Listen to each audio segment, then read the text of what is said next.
aldarrikapen horiek eta gizarteak edo jendarteak onartzaren agertatu dutakoa instituzioei ere eskatu izan diezue, zer da edo nun kokatu behar dugu zen aldarrikapena berraikitzeari begira, etorkizunari begira, elkar bizitzari begira, eta gero sartuko gara. Tortura iraganeko gauza badela, hor usten duguna. Beste bada, tortura posible egin dutenak ez dute aitortzen, egin zutela, eta beraz ez dago zer egiterik. Eta baita ere, torturaren zauria bere horretan geratuko dela, hor, betiko. Eta nolabait, pixkat, ideia hauek eraman algaituzte nolabait blokeatzera, ezer ez egitera, impotentzian geratzera bakarrik, amorruan geratzera bakarrik, eta, lehen ere komentatzen genuen mailan, tortura ez da iraganeko gauza bat, ze ondorioa gaur egun bizi ditugu, oraindik ere, eta orduan ez da angeratu. Eta torturaren zauria ere, posible dela hori lantzea. Niretzako feminismoak eman aldigun, eta niri pertsonalki ere bai, eman didan tresna garrantzitsu bat da, pentsatzea pertsonala politikoa dela. Hau da, niri gertatzen zaidana, individualki, naiz eta jakin hau dela zerbait kolektiboa, zaidala niri bakarri gertatu, baina gero ere egia da, torturaren gaia lantzerako orduan oso espazio kolektibo gutxi izan ditugula honen inguruan hitz egiteko, bai egon dira batzuk, noski baiet, eta horiek ere aitortu behar dira, eginda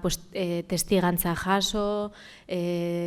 testigantza horiek publikatu, egin dira hitzaldiak, baina ez da espazio bat izan nun hitz egin, eta honek guztiak zer egin izan du nire bizitzan, eta zer implikatu du niretzako. Gehiago, hori, ondorioi begira eta ez hainbeste kontaketa edo egin behar zen ere bai, izan da realitate bat eta ezagutarazi behar zen, ze gainera jendartearen zati handi batek ukatzen zuen eta ukatzen du gaur egun ere, baina, bai, izan da espazio bat nun posible izan den hitz egitea gauza horien inguruan, hori militantzia feministan intimoari buruz, emozioei buruz, nolabait politizatzen da askotan, normalean politikotzat jotzen ez diren esparru goiek, eta hortarako laguntzat aukera ematen du,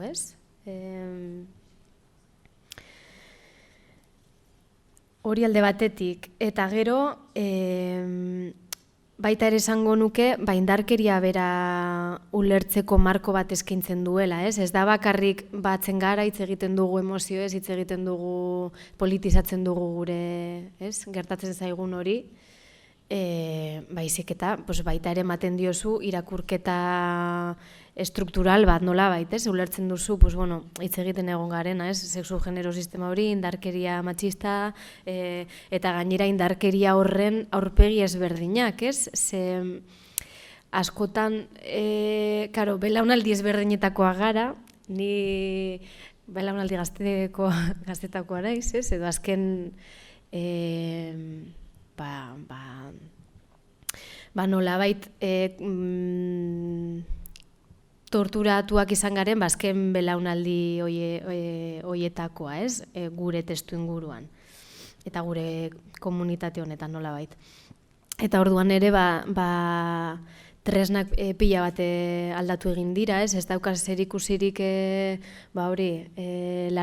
hamarkadan aurretik ere erabiltzen ziren metodoak, eta 2010 urtean, ni atxilotua izan nintzenean, erabiltzen ziren mekanismoak, ez daukaz zer ikusirik, ez? Eta iruditegi horretan, eginda torturaren inguruko oso ikuspegi zehatz bat, jakin bat, oso hori fisikoari lotuta, oso beldurgarria, oso, igual azken urteetan fisikoa ere egonda, baina batez ere izan da psikologikoa, eta orduan izan ditugunean espazioak torturaren inguran hitz egiteko, baina adibidez ez naiz identifikatua sentitu hor, ez? Eta inkluso,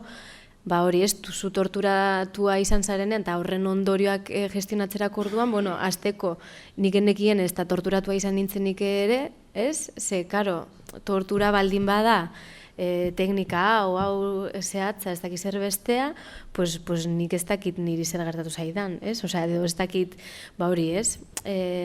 tresna gabe handi batean geratu gara horren inguruan hausnartzeko, pentsatzeko eta inkluso lantzeko zuzeu, ez? Gertatu zaizun horrekin. Eta esaten ari nintzena, feminismoak egiten duen indarkeriaren inguruko irakurketa konplexu horrek, ez, non esaten duen, ez dela bakarrik fisikoa, bada psikologikoa, bada kontinuum oso bat, ez, eta horrek ere laguntzen du, ez, kokatzen tortura bera ere bai. Okiak, noren esku egon beharko luke, hori, militantzia aipatzen dugu, kolektiboak, militantzia kideak, ez, borroka lagunak, instituzioak, zeinek jarri behar ditu espazio horiek, gune aproposo horiek, tresna horiek konpartitzeko, partekatzeko zuen testigantza jasotzeko, eta zauriak sendatzeko edo behintzat saiatzeko horretan. Nik uste, eta lehen aipatu dudana, egia da, instituzioen partetik eta etortzen dena oso blokeatzailea dela, edo oso hortik zaila dela, gauzak eraikitzea edo guztioni buelta ematea edo hau guztia lantzea. Orduan, niretzako bai oso garrantzitsua da, hori, espazio kolektiboak sortzea eta kolektiboan lantzea hau, ez? Azkenean gatazka kolektiboa izan delako, baina nolabait bai dauka sentsazioa ondorioak pribatizatzen ditugula, ez? Edo ulertzen da, norbera bere kabuz, alduen moduan, landu beharreko zerbait dela, ez? Sortearekin, psikologoarekin egingo duen lanketa bat izango da, baina hori, espazio kolektiboak ez ditugu sortzen edo ez gara horretan ez dugu asmatu, ez? Eta aldiz esango nuke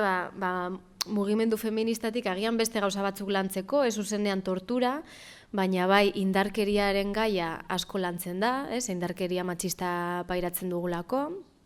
eta bai sortzen dira espazioak min guzti horiek, zauri guzti horiek kolektiboki sendatzeko. Eta uste dut, tresna horiek oso interesgarriak direla ere aplikatzeko kasu honetan. Eta nola, hori ulertzea ere bai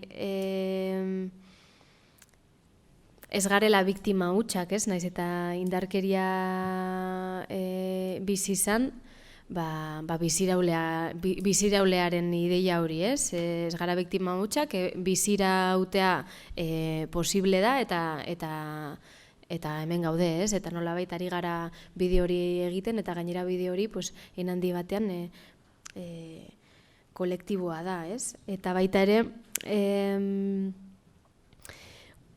ulertzeko, eta, nik uste militantziari lotuta, militantziari duari lotuta,